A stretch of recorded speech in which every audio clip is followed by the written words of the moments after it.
I care about, of course I want to be rich like everybody else, but I really care about finding joyful work. Before you go further, we want to play with you briefly. I want to be rich like everybody else. Now, on the one hand, you could be saying everybody else is rich. That's a sort of nice thought, isn't it? Because everyone really is in their vortex. You ought to see what's going on. But that's not how you meant it. You meant we all want to be rich and aren't.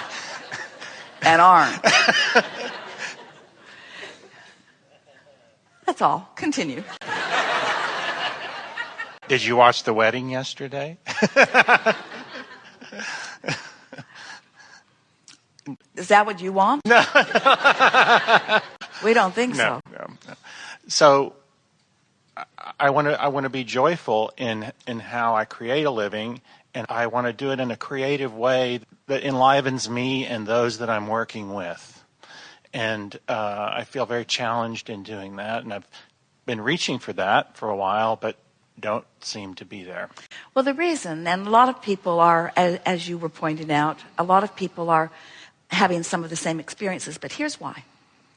The old cart before the horse thing is what's going on. And it really is about the wanting to see evidence in manifestation in order to make you believe that you're on the right track. And it hasn't been that long that you've been even contemplating a vibrational reality or even had any awareness of your relationship with it. And so you really haven't had a chance yet to dig in any real deliberate way and focus yourself into alignment. Now, we like to be playful with you. That's a nicer way of saying we're just going to tease you or mock you here because we know that everything that everyone wants, no matter what it is, a relationship or a pile of money or anything, the reason they want it is because they believe they will be happier in having it. And the reason that that's amusing to us, we love you all so much, but it is amusing to us, is that we know that it is only finding that happy place that is necessary to release the resistance, which then would allow everything that you've requested in. But people don't believe that. They don't believe that they can just be happy and good things will come. But it's because almost no one focuses in a consistent way on things that allow you a chronic, steady feeling of well-being and happiness, you see. So you're sort of in fits and starts. Sometimes you feel better than others, but you are, we love you very much, problem-oriented. And maybe another way of saying that, rather than problem-oriented, is reality-oriented. You are what is oriented. So let's start with where you began. What you virtually said to us is, I'm standing in a financial or fiscal place that is much less than that which I really want. And yet it has almost your undivided attention. So you can't help but perpetuate what is. So then along we come. We're so cocky and sassy, and we don't have any rent to pay. And we talk about this vibrational reality, and all you have to do is get happy when you've got this reality that you feel like you have to face. And we say, that's the problem. So much scrutiny and attention and facing of reality lets what is train your frequency. Where we want you to allow the vortex to train your frequency. But before the vortex can train your frequency, you got to get in the vortex. You got to know what it feels like when you're in there, and you got to milk it while you are in there. Which means, and it's so funny, isn't it? Which means you got to just be happy. You got to be happy. And if you can be happy over anything that you can discover to be happy about, and if you can sustain that happiness, now the vortex is training your frequency upward, upward, upward, and now the problems or the absence of the money is a vibrational anomaly to where you consistently are. But most people are infrequently here and frequently at a much lower vibration because you watch television. We really are not wanting you to withdraw from the world completely. But it would be nice if you could withdraw from the world every day for 15 minutes through the process of quieting your mind. And in withdrawing from the active vibration, And in that absence of resistance, when you meditate, you stop thought. When you stop thought, you stop resistant thought. When there's no resistant thought, your vibration naturally raises. So as your vibration naturally raises and you feel the sort of detachment that comes with that, eventually your frequency will gravitate more easily to that. Your vibration is where you last left it, you see. So when you meditate, you raise your vibration, and then you go back to your email, and the problem trains your vibrational frequency. And then you meditate, and your vibration goes back to where it belongs, and then you read a troubling email, and you train yourself back. But eventually, because this vortex truly is so much more dominant, eventually, as you allow the vortex to train your frequency to that higher, non-resistant place, what happens is then you begin to read those emails from a different vantage point. You begin to read them through the eyes of source. You begin to read them from the solution standpoint, not from the problem standpoint. And when you're looking at a problem from a position of clarity and stability, it doesn't look like a problem. It looks like a challenge. It looks like an opportunity. It looks like a fun reason to focus, you see. Can you grasp the idea of being without something that you want and feeling all right? You got to grasp that idea, because you don't have any when you're standing without something that you want, you can't just demand it. You've tried that. You can't just demand it. You can't plead enough. You can't demand enough. You can't make something that you want to come just because you're throwing a fit. You just can't do it.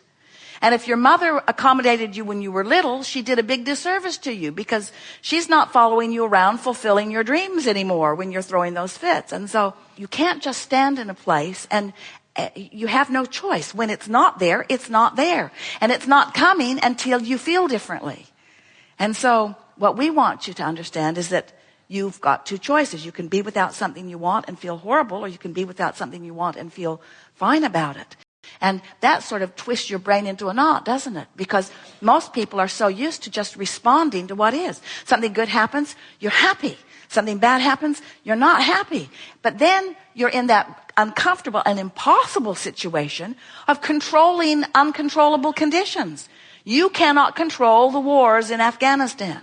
You cannot control what's going on weather-wise. You cannot control the economic climate. You cannot control what's going on globally. You can't control what's going on in your neighborhood. You can't control what's going on in your house. You cannot control what's going on with the person you live with. You can't control it, you see. But you are responding to it. So what we want you to do is to contemplate, am I responding to the world from outside the vortex or inside the vortex? Am I problem-oriented in my response, or am I solution-oriented in my response? So that's why when you say, oh, you said the best thing that anybody ever says, I just want to be happy. I want to be happy. I want to feel good. Sure, I want money, but what I really want is to be happy. You can do that now. You can do that now, because you can be without something you want and still be happy. Because you don't have to focus upon that missing thing that's making you unhappy. You can focus upon something that makes you happy. You see what we're getting at? There's always something to focus upon that makes you happy. Now, that's not easy to hear when you're not happy, because when you're not happy, it doesn't feel like there's anything in the world that would make you feel happy. But we want to say to all of you, you are at one time or another in the vortex at least once every single day. In other words, something happens because you cannot, we love you very much, you do not have the mental capacity, we love you very much, to focus consistently, we love you very much, on anything long enough, we love you very much, to hold yourself 100% of the time outside the vortex. You don't have that kind of brain power. You don't. You're fickle and frivolous, and you go where the wind blows. And we just want you to realize that the vortex takes you in, and if you would, once the vortex takes you in, if you would milk it, if you would say, oh, what's that? What is that? What's this feeling? Ooh, I think I feel good. I think I feel good. And what is it about? If you will focus on what it is about, in time, your problem-oriented nature will begin to recede, and your solution-oriented nature will begin to improve or to dominate, until you will reach this place in a very short period of time where your opening might be something more like, well, I still don't have the money, but I'm really, really happy.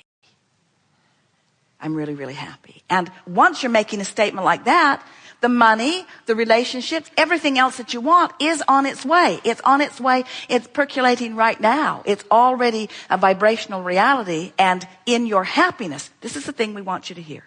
In your happiness, in your more consistent happiness, in your occasional to more often to consistently, chronically happiness, you have the in the vortex sight. We are happy that you began this way with your desire to be happy. And we are happy to announce to you that you can be happy now, regardless of what's manifesting. And if you really heard that, and we know you did, then you'll be able to maintain that feeling of happiness more just by practicing. No need to change external circumstances or look to better Oh, external circumstances. we'll give it to you in even a stronger way. No need to, not possible to. Okay. Haven't you noticed that when you try to change the external circumstances, it's different faces in different places, but it's the same thing. Yeah.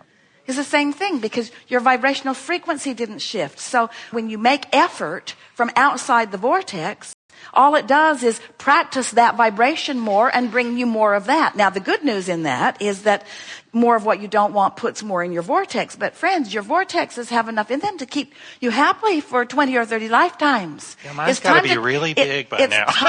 It's time to cash in on the vortex. It's there for you, you see. Helpful? Thank you. Now what?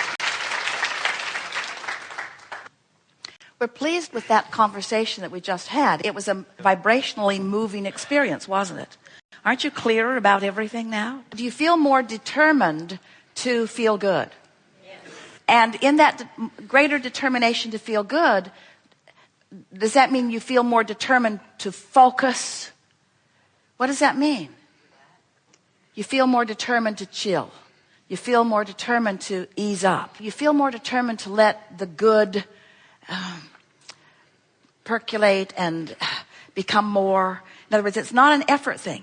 This is the thing that we really want to amplify here on the heels of this conversation, because what we did not just say to you is you need to get in the vortex and you need to focus on being in the vortex and you need to make sure that you're in the vortex and you need to watch your thoughts and you need to monitor your thoughts and you need to, because that's all efforting stuff, isn't it? And that isn't what we said. What we want you to do is to realize that the vortex is there and that it is calling you and that it's easy to get in it and something will take you in every day. And when it does, just enjoy it and don't make it an effort thing. It's what a lot of people were talking about when they were talking about surrendering.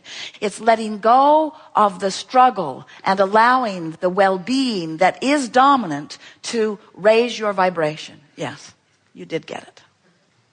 The thing that is the most satisfying to us about your willingness to play with us in these kind of settings is that when you are deliberate about what you want and contemplative of it and willing to deliberately seek relief, deliberately get into the vortex, when you are consciously aware that you have identified desires and that you are consciously aligning with them, making your emotions important to you. When a manifestation occurs, your sense of empowerment just goes off the charts. And that's how you help to empower others, is by discovering your own empowerment and then displaying it. The feeling of worthiness really only ever is fully understood or experienced when life has showed you that you want it, you've recognized that you're not near it, you've done the work to line up with it, and then you've witnessed the manifestation of it. That's when you feel your power. That's when you know who you really are. That's when you are being who you came here to be, and you are allowing all that is to flow through you in this powerful moment. We feel enormous appreciation for your willingness not just to participate with us in this forum where what you want has summoned in a very clear and strong way here today, but your willingness to participate in this life experience altogether. your willingness to come into an environment and be surrounded by contrast for the express purpose of joyous eternal expansion.